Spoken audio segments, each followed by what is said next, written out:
পুকুরে পৌরসভার নোংরা আবর্জনা ফেলাকে কেন্দ্র করে বিক্ষোভ দেখালো স্থানীয়দের।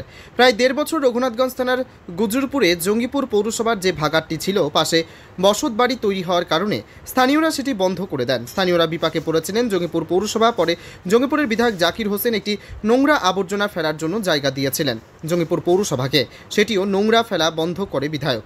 ফলে জঙ্গিপুর পৌরসভার বিভিন্ন ওয়ার্ডে নোংরা আবর্জনার স্তূপ ছড়িয়ে ছিটিয়ে রয়েছিল।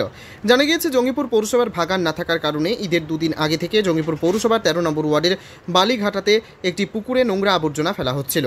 সেই দুর্গন্ধযুক্ত নোংরা আবর্জনার জেরে অতিষ্ঠ স্থানীয়রা, ফলে পুকুরে নোংরা আবর্জনা না ফেলার জন্য বিক্ষোভ দেখান তারা। ঘটনাস্থলে যান জঙ্গিপুর পৌরসভার পৌরপিতা মফিজুল ইসলাম ও উপপৌরপিতা সন্তোষ চৌধুরী।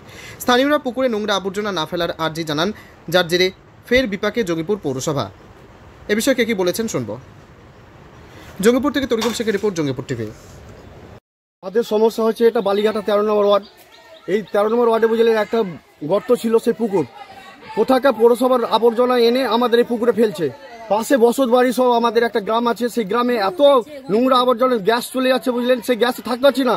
আমাদের ঘরে মা বোনরা আছে, ছোট ছোট ছেলে মেয়েরা আছে, কিন্তু সেই ছেলে মেয়েকে নিয়ে এত গ্যাসে থাকতে, আমাদের মায়েরা আছে থাকতে পারছে না বুঝলেন, হার্টের প্রবলেম আছে, অন্যান্য সব।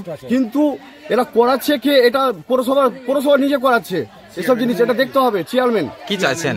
হ্যাঁ, কি চাইছেন? আমরা চাইছি এটা ভরাট বন্ধ হোক। কিন্তু আমরা আজকে চেয়ারম্যানকে নিয়ে একটা সমালোচনা ছিল, হালকা করে একটা মিটিং ডেকেছিল চেয়ারম্যান নিজে আমাদেরকে ৪-৫ জনকে নিয়ে। কিন্তু যাক, গ্রামের লোক সব এসেছিল, আমাদের আলোচনা হয়েছে, চেয়ারম্যান মেনেছে এখানে ফেলা যাবে না, ঠিক আছে ফেলবে না। কিন্তু আমাদের ১৩ নম্বর ওয়ার্ডে কোনো ফেসিলিটি দেওয়া হবে না, পানীয় জলের কোনো ব্যবস্থা দেওয়া হবে না, নোংরা আবর্জনা উঠানো হবে না, এই কথাটা বলে গেল চেয়ারম্যান লাস্ট শেষ পর্যন্ত। আমাদের বহিষ্কৃত করা হচ্ছে, এই টাইপের কথা বলে গেল চেয়ারম্যান। কি চাইছেন আপনারা এখন? আমরা চাইছি যে যেমন সাধারণ শৃঙ্খলা থাকে, বজায় থাকে, এইটা আমরা চাইছি। এটা ভরাট বন্ধ করেছে, বললো ভরাট আর হবে না, সেই ভরাটটা বন্ধ আছে। কিন্তু চেয়ারম্যান সাহেব শেষ এই কথাটা বলে গেল। আমরা এটা চাই যে যেমন চলছে আমরা এটা ভরাট বন্ধ থাক। কি নাম আপনার? আমার নাম সাইদুল ইসলাম। কত নম্বর ওয়ার্ড আপনার? আমি ১৩ নম্বর ওয়ার্ডের ছেলে।